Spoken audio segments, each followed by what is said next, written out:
Hello all, how are you guys. मैं हूँ दिव्या गुप्ता, आपकी plus educator.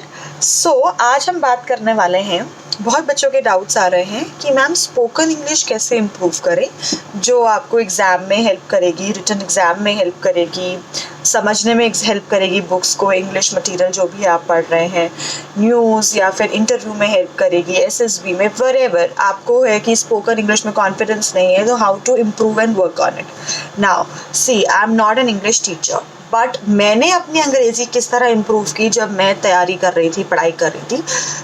I have some tips for you. अब आपको इसको मानना है, नहीं मानना है, totally up to you, but this is what I exactly did. सबसे पहला, इंग्लिश न्यूज़पेपर पढ़ना। इंग्लिश न्यूज़पेपर पढ़ना, फॉर एग्जांपल दी हिंदू या फिर इंडियन एक्सप्रेस, इनकी इंग्लिश टॉप नॉच इंग्लिश है। आई नो जो बच्चे नया शुरुआत करते हैं, आधी इंग्लिश तो सर के ऊपर से चली जाती है, जो वोकैब वो लोग यूज़ करते हैं, सेंटेंस फ्रेमिंग जो होती है बहुत ही टॉप लेवल की होती है, बट धीरे धीरे धीरे पढ़ते पढ़ते हमें समझ आने लगता है। इट टेक्स टाइम, आपको थोड़ा सा पेशेंस रखना पड़ेगा इस चीज़ के लिए। लाइक 1 महीना आपको लगेगा उसकी अंग्रेजी समझने के लिए। और जो आपने एक आर्टिकल पढ़ रहे हो फॉर एग्जाम्पल, तो आपको जो जो वर्ड का मतलब नहीं समझ आ रहा ना, उसको पेंसिल से गोला लगा लो या किसी भी पेन से गोला लगा लो, अंडरलाइन कर लो, लेकिन उस टाइम पे जाके उसका मीनिंग नहीं देखना है, वो गलत है।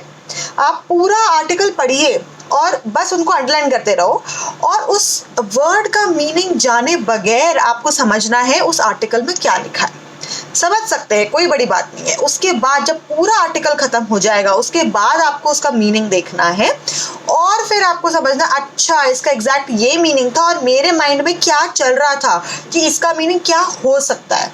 आप समझ रहे हो? ये आपको मैं क्यों बोल रही हूँ, 2 रीजंस की वजह से। पहला, आपका वो पढ़ने का फ्लो रुकता है ना। आपको रीडिंग भी अपनी इंप्रूव करनी है, रीडिंग कॉम्प्रिहेंशन वगैरह आएगा एग्जाम में, तो उसके लिए भी इंप्रूव करनी है। सेकेंडली, जरूरी नहीं है एग्जाम आप कितने भी रट के चले जाओ वर्ड्स, वो कैब जरूरी नहीं है कि आपको एग्जाम में जो वो कैब आएगा आपको याद होगा, या फिर पढ़ा होगा तब भी भूल जाओगे, कितना रट्टा मारोगे, है ना।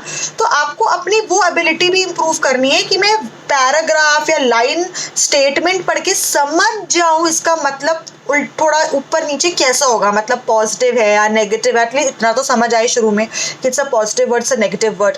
ठीक है, बाकी ऑफ कोर्स ग्रामर के बड़े सारे रूल्स भी होते हैं, वो कैब के भी रूल्स होते हैं, आप वो सब भी देख सकते हैं, बट मैं आपको एक बहुत ही मैंने जो फॉलो करा मैं आपको एग्जैक्टली वही बता रही हूँ। ठीक है, तो आपको थोड़ा सा आइडिया लगता है कि इस क्या बोलना चाह रहा होगा, और इसी जो बोलना चाह रहा होगा जज करोगे ना आप, तो धीरे धीरे आपकी जजिंग एबिलिटी बढ़ेगी, जो आपको एग्जाम में हेल्प करेगी, जो आप अभी रियलाइज भी नहीं करते हो, but I am telling you exam में हेल्प करेगी। एक तो ये तरीका हो गया। फिर जो वर्ड का आपने मीनिंग निकाला है उसको लिखिए कहीं, अपना एक अलग से, जैसे कोई डायरी बना ली अपनी छोटी सी, जिसमें आप वो कैब लिख रहे हो, या फिर आप जैसे स्टिकी नोट्स यूज कर सकते हो।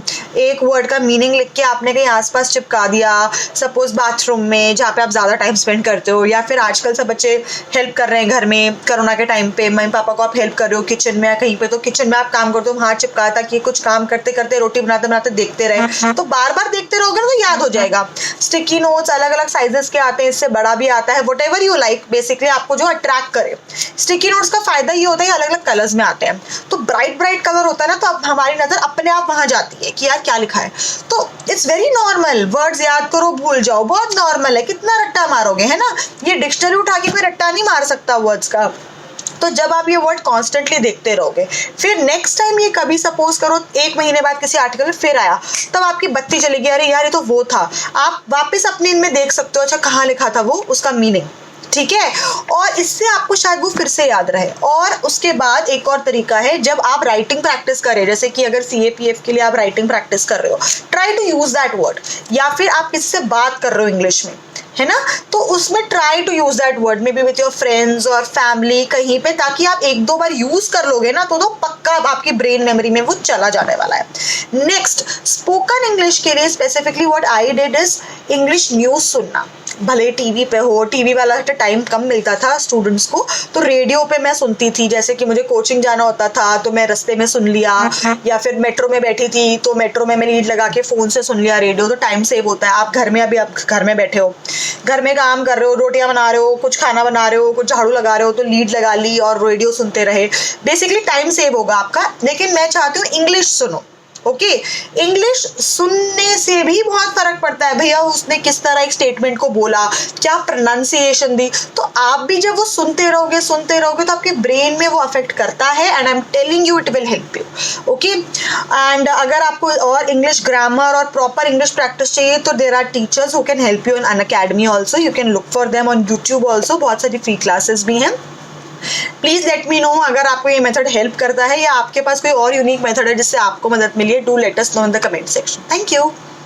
जय हिंद।